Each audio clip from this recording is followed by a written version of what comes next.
present the budget for 24-25. India's inflation continues to be low, stable, and moving towards the 4% target. In the new tax regime, the tax rate structure is proposed to be revised. जय हिंद दोस्तों, क्यों आ गए ना अच्छे दिन, बन गए ना हम सब करोड़पति। मैं तो सोच रहा हूं जब से निर्मला ताई ने बजट में टैक्स पेयर्स के लिए 17,500 रुपए की छूट दी है, इतने पैसों का आखिर मैं करूंगा क्या। इतनी धनराशि से मैं तो सोच रहा हूं एक फ्लैट दुबई में ले लूं और एक कोठी लखनऊ में बनवा लूं। आप सबका क्या प्लान है? वैसे ट्रेडिंग वाले लोग कहाँ हैं? सुना है बेचारे देश छोड़ करके दुबई जा रहे हैं। लगता है भारत के अच्छे दिन बेचारों को रास नहीं आ रहे हैं। ये भगवान क्या जुल्म है।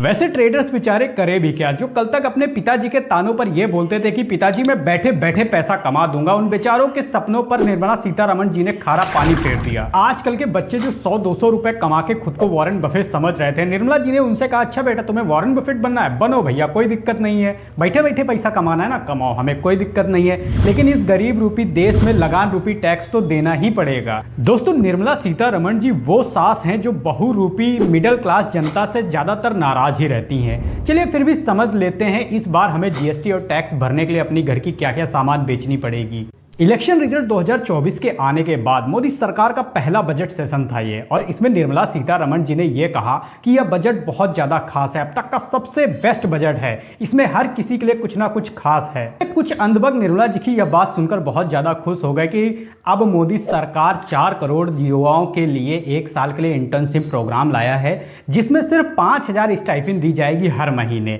वैसे इतना ज़्यादा मोदी जी तो पैसा बंदा न्यूज़पेपर बेच करके भी कमा सकता है, वैसे इससे ज़्यादा पैसा तो आप रेलवे स्टेशन पे चाय बेच कर भी कमा लेते थे।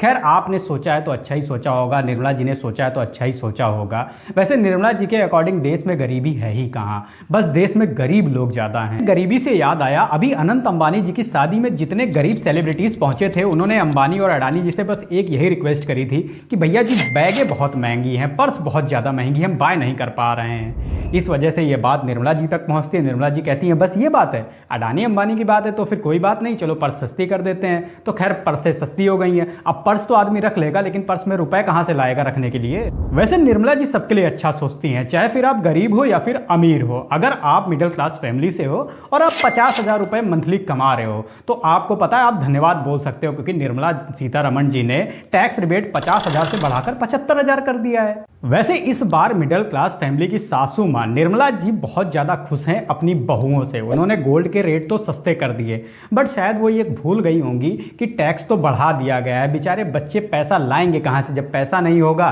तो फिर गोल्ड कहां से आएगा। जो गोल्ड खरीदने के पैसे थे वो तो आपको टैक्स में बच्चे पहले ही दिए दे रहे हैं। और हाँ, देश के युवा हो अगर आप, तो निर्मला जी ने आप लोगों से भी एक रिक्वेस्ट करी है, देखो भैया एम्प्लॉयमेंट हमसे मांगो नहीं, जॉब वॉब की बात करनी नहीं है। हम मोबाइल सस्ता करे दे रहे हैं और फिर उसके बाद BSNL के रेट्स भी सस्ते कर दिए गए हैं। इवन मोबाइल की बैटरीज भी सस्ती हो गई हैं। मोबाइल में बैटरीज खराब हैं तो बैटरीज डलवा लो, सस्ती कर दी गई हैं। दिन भर मोबाइल चलाओ, धंधा पानी मांगने की कोई जरूरत नहीं है। एम्प्लॉयमेंट मत चिल्लाओ, मस्त 1.5-2 GB नेट यूज करो दिन भर।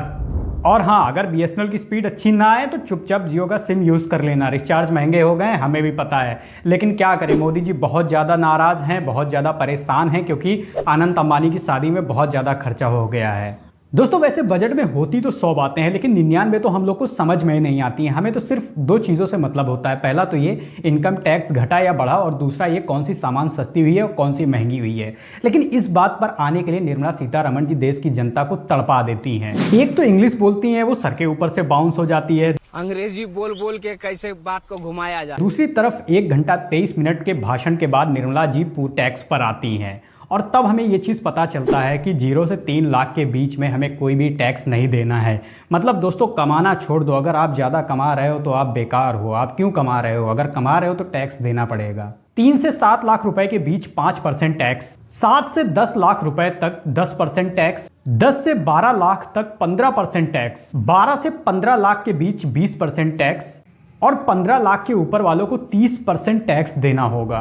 और जैसे ये न्यू टैक्स स्लैब बाहर आई, कुछ लड़कों के तो रिश्ते आ गए। इंटरनेट पर वायरल होते ही कुछ लोगों के घर तो रिश्ते पहुंच गए। आखिर रिश्ते पहुंचते क्यों ना, लड़का हर महीने 1400 रुपए जो बचा रहा है न्यू इनकम टैक्स स्लैब के जरिए। लेकिन निर्मला जी यही नहीं रुकी, उन्होंने कहा कि स्टूडेंट लोन के लिए सरकार 3% की सब्सिडी देगी और हर साल 1 लाख बच्चों के लिए ई वाउचर्स रिलीज करे जाएंगे और सालाना 1 लाख रुपए से कम कमाने वाले 1 लाख लोगों के लिए सरकार ने कहा है कि जैसे ही वो EPFO में रजिस्टर करेंगे उनके खाते में 15,000 रुपए आएंगे, वो भी 3 किस्तों में। और सरकार ने जब से ये क्लियर किया है कि वो सौर घर फ्री बिजली योजना के तहत 300 यूनिट बत्ती 1 करोड़ लोगों के लिए फ्री में देगी, तब से अरविंद केजरीवाल को नींद नहीं आ रही है। वो करें भी तो क्या करें। वैसे इस बार के बजट में बिहार और आंध्र प्रदेश के ऊपर इतना खुलकर खर्चा किया गया है जैसे कि हम लोग शादियों में अपना बैंक बैलेंस देखे बिना ही पैसे उड़ा देते हैं। कुछ विपक्षी सांसद बिहार और आंध्र प्रदेश को मिले बजट से इतना ज्यादा नाराज हो गए हैं जैसे शादियों में जीजा जी नाराज हो जाते हैं।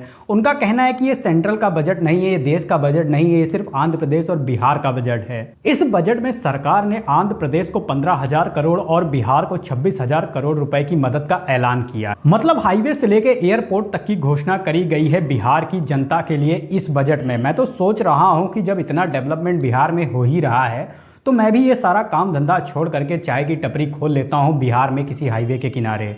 वैसे दोस्तों इस बजट में दिया तो बहुत कुछ गया है लेकिन मिडिल क्लास फैमिली के काम का तो कुछ भी नहीं है। और हाँ, लिया गया है आप लोगों से सिर्फ टैक्स वसूली करी गई है और दिया किनको जा रहा है वो भी आप सब जानते हो, कमेंट करके बता सकते हो। मिलता हूँ आपसे नेक्स्ट वीडियो में, तब तक के लिए धन्यवाद।